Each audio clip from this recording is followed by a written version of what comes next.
The scream tore through the stale air of Outpost Meridian, high and desperate, before fading into the constant whine of mining drills. Most residents of the dusty settlement turned away, pretending not to hear.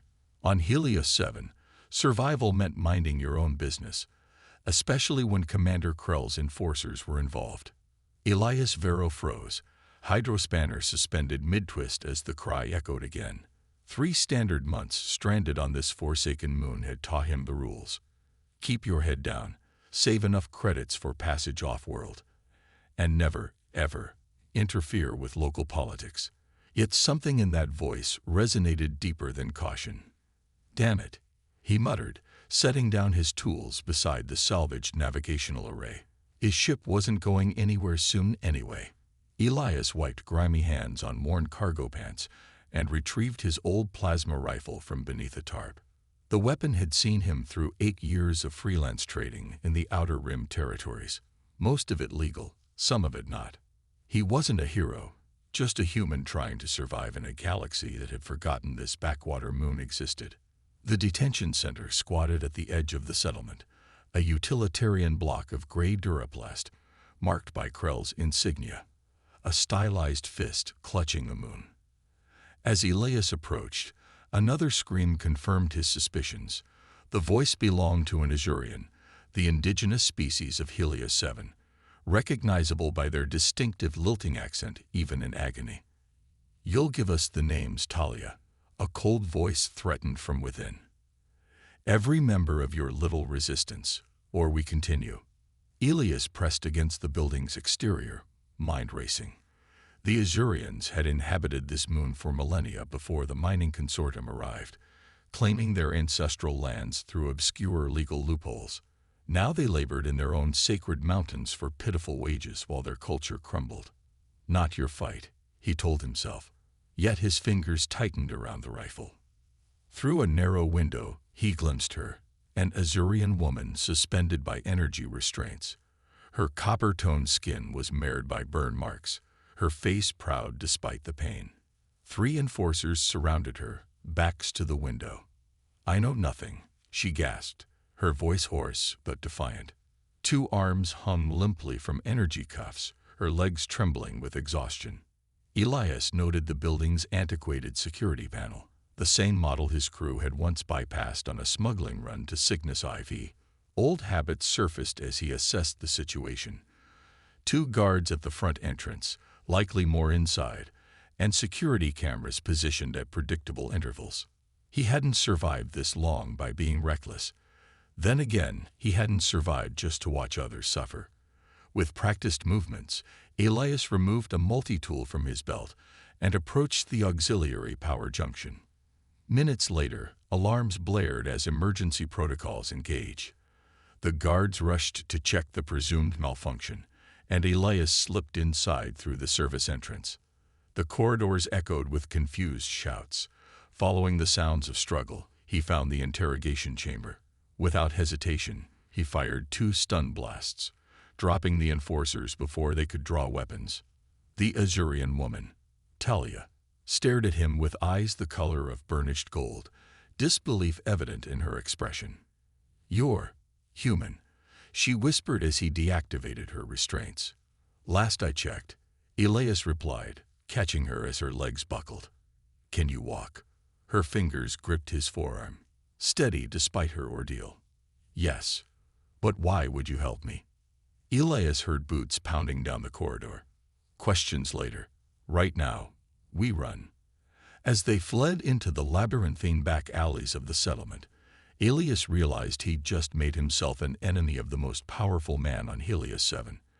But the grateful pressure of Talia's hand against his own told him that, perhaps for the first time since crash landing on this moon, he'd done something worth the risk. The alarms of Outpost Meridian faded behind them as Elias led Talia through a maze of abandoned mining equipment. Her breathing was labored, but her determination never wavered. When they reached the outskirts, the harsh crimson landscape of Helios 7 stretched before them. Barren hills punctuated by processing plants belching toxic fumes into the atmosphere. "We need to reach the eastern ridges," Talia said, her voice stronger now. There are caves there, away from Krell's sensors.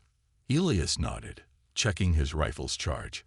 8 kilometers across open terrain. They'll have skimmers searching for us. You could still leave me, she offered, her golden eyes studying his face. Return to your ship, claim you were never involved. A humorless laugh escaped him. My face is probably already on every security feed in the quadrant. Besides, he added, more softly, I'm committed now. They moved at night, keeping to the shadows of massive extraction machines. Talia revealed she had been organizing workers in the northern mines, Azurians who were paid mere scraps while the consortium stripped their ancestral lands of valuable minerals.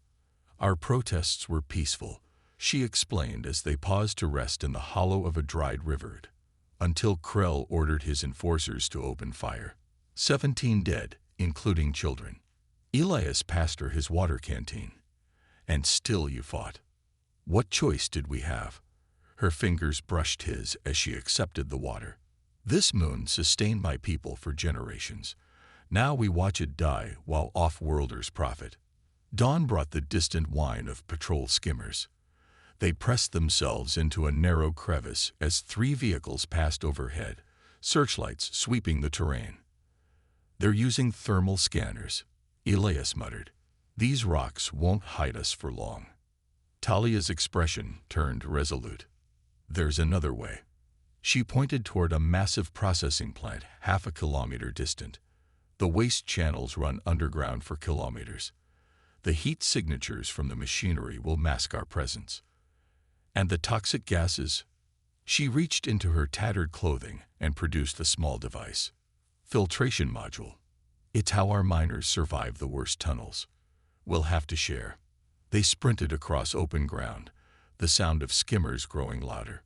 Just as they reached the shadow of the facility, plasma bolts struck the ground near their feet. Elias pushed Talia forward, turning to fire 3 precise shots.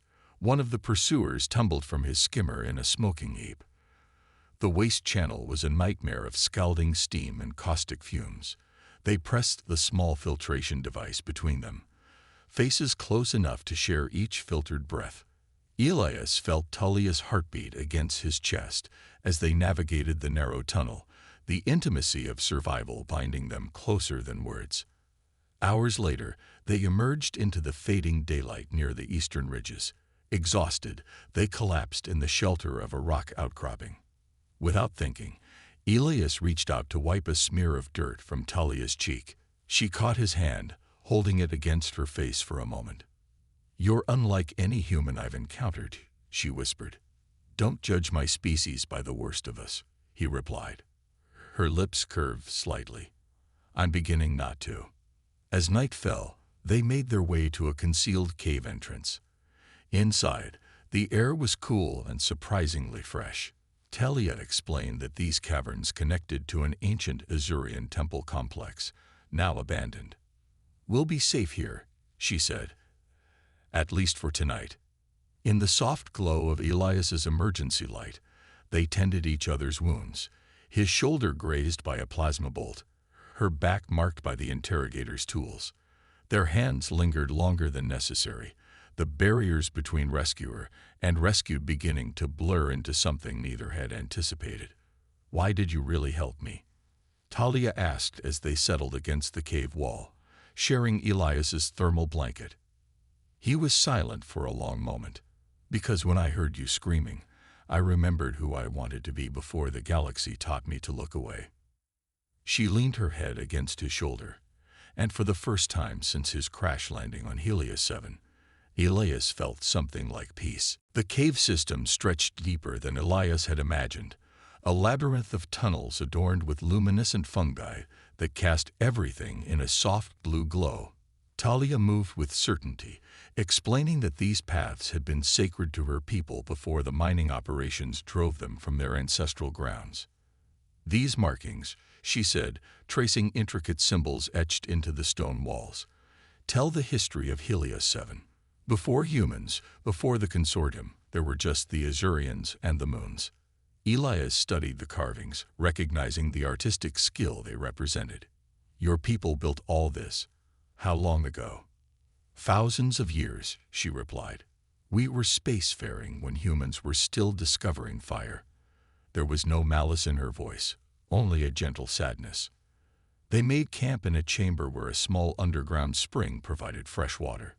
Elias shared the last of his ration bars while Talia gathered edible fungi. Their fingers touched as they exchanged food, neither pulling away. Your wound needs cleaning, she said, gesturing to his shoulder. He winced as she applied water to the plasma burn. Her touch was gentle but confident, her fingers working methodically across his skin. The intimacy of the moment wasn't lost on him, a human and an Azurian. Species taught to distrust each other, now dependent on one another for survival. How did you end up here? Talia asked, her face close to his as she wrapped a makeshift bandage. Most humans come to extract, not to stay. Elias explained his ship's catastrophic engine failure and his months of scavenging for replacement parts. I was 3 days from having enough credits for passage off-world when I heard you, he admitted. And now you're trapped here with a fugitive, she said, her golden eyes holding his. I'm sorry. I'm not. The words surprised him as much as her. Their conversation was interrupted by a distant sound, voices echoing through the tunnels. They tensed, reaching for weapons, but Talia raised a hand. Wait, she whispered. Those are Azurian dialects. They followed the sounds to discover a small encampment of 30 Azurians, miners who had fled after the protest massacre. Among them were elders, children, and wounded. Their reaction to seeing Talia was immediate: joy, relief, and then suspicious glances toward Elias. An elderly Azurian stepped forward. You bring a human to our sanctuary, Talia. He saved me from Krell's interrogators, she replied, her hand finding Elias's. He risked everything for someone he didn't know. Not all humans are our enemies. That night, around a small fire deep within the caves, where no sensors could detect them, Elias learned the full extent of the Azurian suffering. Their culture was being systematically erased, their sacred sites desecrated for mineral extraction, their young people dying in unsafe mines. Later, as the others slept, Talia led Elias to a secluded chamber where an underground pool reflected the bioluminescent ceiling like a mirror of stars. My people believe this water is blessed, she said softly, that it cleanses more than the body. They bathed their wounds in silence, but as they emerged, something changed between them. Talia's fingers traced the scars on his chest, stories of his life among the stars. His hands found her face, hesitant until she leaned into his touch. Their kiss was tentative at first, then hungry with the intensity of those who had found connection in the most unlikely place. They came together on the soft moss beside the pool, their bodies learning each other in the blue light, human and Azurian, their differences forgotten in the language of touch and breath and whispered words. Afterward, lying in each other's arms, Talia spoke of her dreams for her people: freedom, dignity, a return to their traditions while embracing a new future. Elias listened, realizing his own aimless existence paled beside her purpose. What if we could do more than just hide? He suggested. What if we could expose Krell to the Galactic Council? They have regulations against this kind of exploitation, even if they rarely enforce them. How? She asked, her head resting on his chest. The communications array at Outpost Meridian. It's powerful enough to reach Council space. She pushed up on one elbow, searching his face. You're talking about going back, into the heart of Krell's territory. Sometimes, he said, brushing copper hair from her face, the only way out is through. In her eyes, he saw the same fire that had drawn him to her rescue in the first place. And in that moment, what had begun as one man's impulsive act of compassion crystallized into something far more dangerous: hope. Word spread quickly through the tunnels. The human who had rescued Talia was proposing a plan to expose Commander Krell's atrocities to the Galactic Council.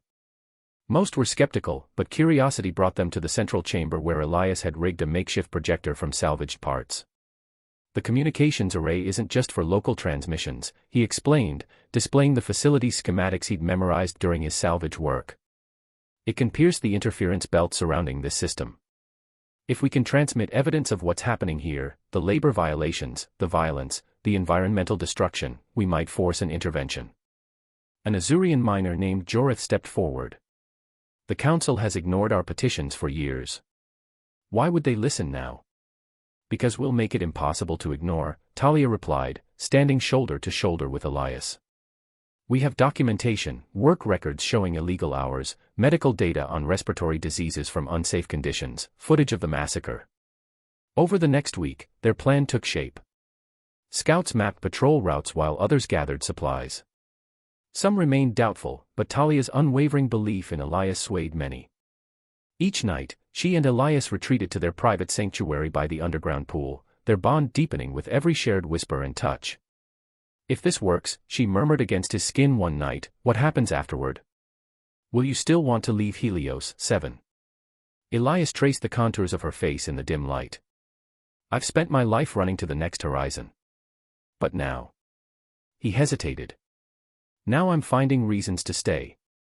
Their nights of passion were tinged with the uncertainty of their mission. Both knew the odds were against them, making each moment together more precious. They explored each other with increasing intimacy, human and Azurian physiology different yet compatible in ways that transcended biology. It was more than physical, it was the union of two souls who had found each other across the void of space and prejudice. During the days, they transformed a ragtag group of refugees into a resistance force. Elias taught them to exploit weaknesses in consortium security systems while Talia inspired with speeches that rekindled Azurian pride. Their relationship became symbolic, proof that cooperation between species wasn't just possible but powerful. 3 young Azaians volunteered to create a diversion at the northern mines. Former engineers offered to sabotage the power grid. Most importantly, a maintenance worker named Vex revealed he still had access codes to the service tunnels beneath the communications facility. The night before their mission, the resistance gathered for a ceremony blending Azurian tradition with the practical preparations for battle. Warriors painted their faces with luminescent pigments from the cave fungi. Weapons were blessed in the sacred pool. Talia approached Elias with a small bowl of the glowing paint. This is only for those who fight for our people, she explained, her voice carrying in the sudden hush. No human has ever worn these marks. With deliberate movements, she traced symbols across his forehead and cheeks, declarations in the ancient Azurian language. What do they mean? He asked softly. This one is for courage, she said, touching his forehead. This for truth. Her finger moved to his left cheek. And this, she finished, marking his right cheek, means, beloved of my heart. Around them, the Azaians hummed a low, harmonic chant that resonated through the cavern. Some placed hands on Elias's shoulders, accepting him as one of their own. In their private moments later, their lovemaking carried a desperate edge, both aware it might be their last night together. Afterward, Talia pressed something into Elias's palm, a small stone pendant carved with interlocking spirals.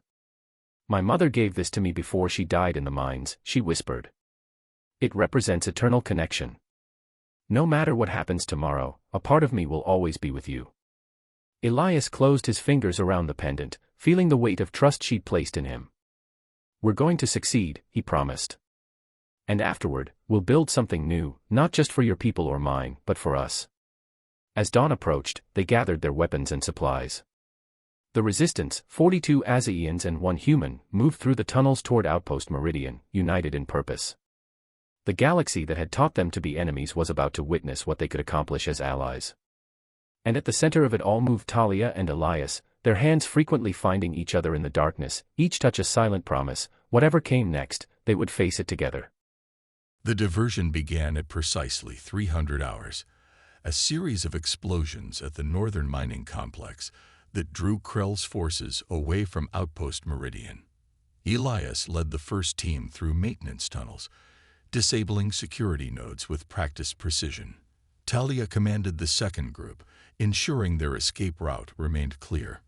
They converged at the base of the communications tower, where Vex's access codes granted them entry to the control room. Elias worked frantically at the console while resistance fighters secured the perimeter. How much longer? Talia asked, her finger tense on the trigger of a plasma rifle. "Almost there," Elias replied, bypassing the final encryption layer. "The array is designed to prevent unauthorized transmissions." Krell never expected someone with deep space communication experience. The console illuminated with green confirmation lights. "We're connected to the Galactic Council emergency channel," he announced. Talia stepped forward, her face illuminated by the screen. With unwavering dignity, she addressed the council, detailing the systematic exploitation of her people, the hazardous working conditions, the massacre of protesters, the environmental devastation of their sacred lands. Behind her words played the evidence they had compiled. Medical scans showing lung damage in Azurian children, security footage of enforcers firing on unarmed demonstrators, geological surveys revealing irreversible damage to the moon's ecosystem. "We do not ask for charity," she concluded, her voice steady despite the tears in her eyes. "We ask for justice, for recognition of our sovereignty over lands that have been ours since before humans reached the stars. We ask." An explosion rocked the building. Through the window, they saw Krell's command shuttle descending, flanked by heavily armed skimmers. "Transmission complete," Elias confirmed, grabbing Talia's hand. "They've received everything. Let's move." They fought their way to the lower levels, but plasma fire from Krell's reinforcements had cut off their planned escape route. Backed into the facility's main lobby with dwindling ammunition, they prepared for a final stand. "I want you to know," Elias said during a brief lull in the fighting, "meeting you was worth everything." Talia's hand found his face. "In another life, we could have had more time." "We still might," he replied, though neither believed it. The main doors burst open, and Commander Krell himself entered, a towering figure in polished black armor. "The agitator and her human pet," he sneered. "How touching. Your transmission changes nothing. The council is days away, and none of you will live to see them arrive." "Maybe not," Talia replied, standing tall despite her wounds. "But they've seen the truth. Others will come after us." "There won't be any others." Krell raised his weapon. "After today, your pathetic resistance ends." What happened next occurred so quickly that witnesses later disagreed on the sequence of events. Elias lunged forward, shielding Talia as Krell fired. The plasma bolt struck him in the chest, sending him crashing to the floor. Talia's anguished cry was followed by her own weapon discharging. Krell staggered backward, surprised by the precision of her shot. And then, the unexpected. Throughout the outpost, alarms blared with a distinctive pattern that made Krell's enforcers freeze in confusion. The consortium emergency evacuation signal. "What's happening?" Krell demanded of his lieutenant. The answer came not from his subordinate, but from the facility's communication system. "Attention all consortium personnel. This is Admiral Vex of the Galactic Council Peacekeeping Force. Our fleet has entered the Helios system in response to evidence of critical violations of the Sentient Species Protection Act. All consortium operations are hereby suspended pending investigation. Any resistance will be met with appropriate force. Commander Krell is to surrender himself immediately." Outside, the distinctive hum of council shuttles could be heard descending toward the outpost. Krell's face contorted with rage. "This is impossible. The council would never respond so quickly." Talia knelt beside Elias, cradling his head. "Admiral Vex," she whispered, confusion mixing with hope. Elias coughed, blood staining his lips, but managed a weak smile. "Remember when I said I was 3 days from having enough credits to leave? I wasn't saving for passenger transport." He winced in pain. "I was bribing a communications officer to send a priority message to my former commanding officer in the council fleet. I've been feeding them intelligence on Krell for months." Chaos erupted as Krell attempted to flee but was quickly surrounded by his own defecting enforcers, humans who had grown disgusted with his brutality. Medical teams from the council vessels rushed in, including specialists in xenobiology, who immediately attended to Elias. 3 days later, Talia sat beside Elias's bed in the medical bay of the council flagship. The doctors had managed to repair the worst of the damage, though his recovery would take time. She held his hand as he drifted in and out of consciousness. "The council representative wants to speak with you again," she told him during a lucid moment. "They're establishing a joint governance committee for Helios 7, equal representatives from the Azurian community and ethical mining operations. And they want you to lead the Azurian delegation," Elias guessed, his voice weak but proud. She nodded, tears glistening in her golden eyes. "They're calling what happened the Helios Accords, a new framework for cooperation between species. Already, other oppressed worlds are citing our example." Elias struggled to sit up, wincing with the effort. "I need to tell you something. When this is all over, when I'm healed." She pressed a finger to his lips. "If you're about to say you're leaving, save your strength. I won't let you." A genuine laugh escaped him, followed by a grimace of pain. "Actually, I was going to ask if your people have any traditions for when a human wants to spend his life with an Azurian." Her surprised expression melted into joy. "Several, actually. All of them lengthy and involving complicated vows in our ancient language." "I'm a quick study," he replied, squeezing her hand. Outside the viewport, Helios 7 gleamed in the light of its parent star. Already, consortium mining operations were being dismantled, environmental restoration projects initiated. The cave system that had sheltered the resistance was being consecrated as a memorial and cultural center. A human and an Azurian, Talia mused, resting her head gently against his uninjured shoulder. The elders would have considered it impossible a month ago. "Sometimes," Elias replied, echoing words he had spoken in the darkness of the caves, "the only way forward is through the impossible." As council ships continued to arrive in orbit, bringing investigators and aid workers and the promise of justice too long delayed, Talia and Elias held each other, two beings from different worlds who had found in each other something worth fighting for, worth living for.